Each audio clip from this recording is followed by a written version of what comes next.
지금 1금융권 연체율도 엄청나게 올랐고 영끌도 문제고 한계기업은 더 늘어나고 이번 위기는 어떤 이름이 붙을까요? 이제 슬슬 진짜 위기가 가시화되니까 언론에서도 그런 이야기를 굉장히 많이 하는데, 일단은 연체율이 지금 뭐 3년 반 만에 최고라고 하죠. 8월 은행 연체율은 0.43%로 상승했다. 3년 반 만에 최고 수준이다.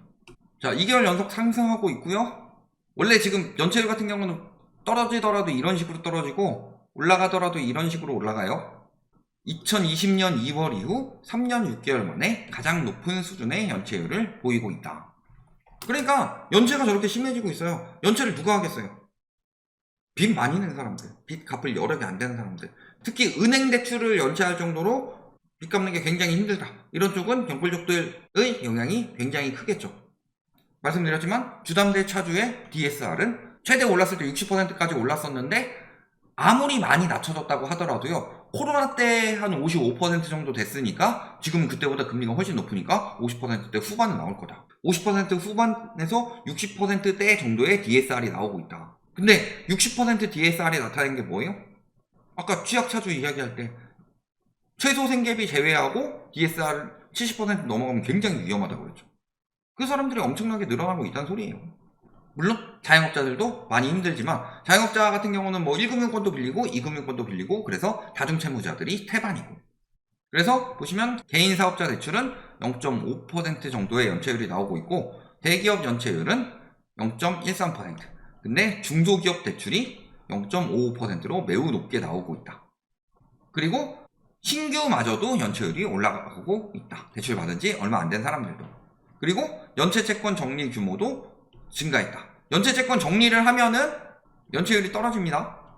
연체된 채권을 정리를 했다, 상각을 하든가 매각을 해서 정리를 했다 라는 것 자체가 연체율을 낮추기 위해서 하는 거예요. 그래서 연체율을 낮추기 위해서 지금 은행에서 굉장히 많은 시도를 하고 있습니다. 올해만 하더라도 상반기에만 작년에 정리한 연체채권 수준을 정리를 했고, 그 다음에 또 한 가지 우리가 생각하셔야 될 게 뭐예요? 문재인 정부 때부터 계속 추진되고 있는 대출 만기 연장. 요거 부실 채권인데 일반 채권인 것처럼 계속 집계가 되고 있기 때문에 연체율을 누르고 있는 요소가 됩니다. 그래서 지금 굉장히 위험한 상황이고 추가 상승 가능성에 대해서 대비를 해야 된다. 이제는 정부에서 돈 풀어주지도 않아요. 과거에는 연체율 떨어뜨리려고 안심전환 대출해주고 특례 풀어주고 대환 대출해주고 50년 주담대 풀어주고 전세금 반환, 이것도 특례 전세 대출이죠. 이런 것들 다 해서 낮췄는데 그럼에도 불구하고 지금 얘랑 얘는 어느 정도 막아놓고 안심전환대출 어차피 많이 안 나왔고 대환대출이나 이런 것들은 유지를 하고 있지만 그럼에도 불구하고 연체율이 올라가고 있다. 정부에서도 풀 수 있는 한계를 돌파했기 때문에 이제는 연체율이 계속 올라갈 수밖에 없는 거예요. 그러니까 이 시기에 디레버리징을 했어야 되는데 오히려 대출을 부추겼죠. 그게 문제가 됐던 거고, 그래서 문제가 됐는데 우리 그 정부 사천왕들은 부동산 가격이 올라가서 가계대출이 늘었다라고 이야기를 하는데요, 가계대출을 풀었기 때문에 부동산 가격이 올라간 거고 가계대출을 부추긴 게 이번 정부의 정책이었다. 지금 연체율은 어쩔 수 없는 거다. 그리고 한계기업도 더 들어간다고 했죠. 한계기업도 봐야지. 작년 좀비기업 42.3%로 역대 최고다. 근데 올해 더 힘들어지고 있죠. 작년 말보다 올해 금리가 더 빨리 올라가고 있습니다. 25일 발표한 2022년 연간 기업 경영 분석 결과에 따르면 지난해 이자 보상 비율이 100% 미만인 좀비 기업 비중은 42.3%로 역대 최대치를 경신했다. 성장성은 떨어지고 있고 수익성과 안정성은 악화되고 있다. 상저하고 이런 이야기 하는데 그런 말 할 때가 아니라는 거죠. 작년엔 저랬고 올해 1분기 기업 46%가 고금리 경기 부진에 이자 내기도 벅차다.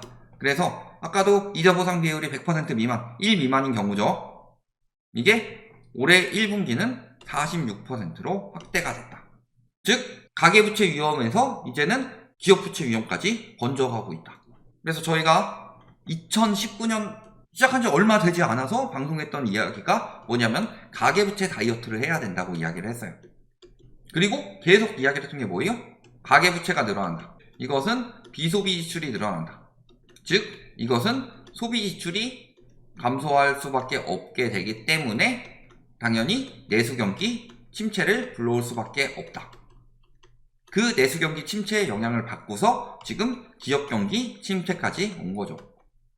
기업 경기 침체가 되니까 기업들은 기업 대출이 늘어나는 거고, 기업 대출이 늘어나는데 지금 금리가 계속 올라가고 있고, 그렇다고 해서 회사채를 토대로 돈을 마련하기도 힘드니까 연체율이 늘어나는 거고, 여기에 플러스로 가계부채 늘어나는 게 집값 상승 때문이니까 집값 상승하면은 소비 지출을 더 줄이죠. 그렇잖아요. 국일남 정태기 씨 같은 분이 월급의 80%를 저축해라, 쓰지 말고, 그런 이야기를 하니까 소비 지출은 더더욱 감소될 수밖에 없습니다. 그런 상황인 거고, 아까 보셨던 자영업자들 무너지는 거, 고금리가 더 무섭다. 그래서 자영업자 비중이 이렇게 떨어진 이유는요, 자영업이 무너져서 그런 거예요. 이런 상황에서 대출액, 연체액은 2, 3조 수준에서 갑자기 6조, 7조로 치솟고 있고, 지금 폐업이 계속 늘어나고 있는 거예요. 그러면은 자영업 폐업을 하게 되면은 자영업만 문제냐? 아니죠. 자영업 폐업하면은 상가도 문제가 됩니다. 그러니까 요즘에 상가 짓는 거 분양이 안 되는 이유가 그것 때문이에요. 너무 욕심부렸지. 저 가격에 상가가 말이 되냐? 저 가격에 상가를 하게 되면요, 조물주 위에 건물주가 아니라 공실나면은 건물주가 됐는데도 폐지주스로 다녀야 되는 그런 경우가 될 수도 있어요. 그리고 실질적으로 그런 사례가 많이 있었고, 감당이 힘들어서, 그리고 아예 상가 자체를 포기하고서 파산, 회생을 하는 분들도 많이 있다. 그러니까 자영업자들도 죽고 건물주도 죽고 다 죽는 거예요. 소비자들은 돈이 없고. 그래서 지금 가계부채 위기가 기업부채까지 번진 거예요. 그리고 이게 심각해지면은 정부에서 돈을 풀어야 되겠죠. 정부 부채까지도 번지는 거고. 그러니까 디레버링이 필요한 건데, 이 와중에 가계부채를 증가시키는 정책 자체가 완전히 잘못 흘러간 정책이고, 그래서 이번 경제위기는 어떤 이름이 붙을까요? 요거는 트리거에 따라 다르죠. 자, 미국도요, 2008년에 글로벌 금융위기 터졌잖아요. 이게 미국에서 터지면서 세계적으로 번졌기 때문에 글로벌 금융위기라고 불렀지만, 이에 대해서 리먼 브러더스 사태라고 하시는 분들도 있습니다. 물론 저는 약간 시기를 구분해서 이야기를 하지만 리먼 브러더스 사태라고도 이야기를 하죠. 그 전에 무슨 사태도 있었어요? 서브프라임 모기지 사태라고도 부르죠.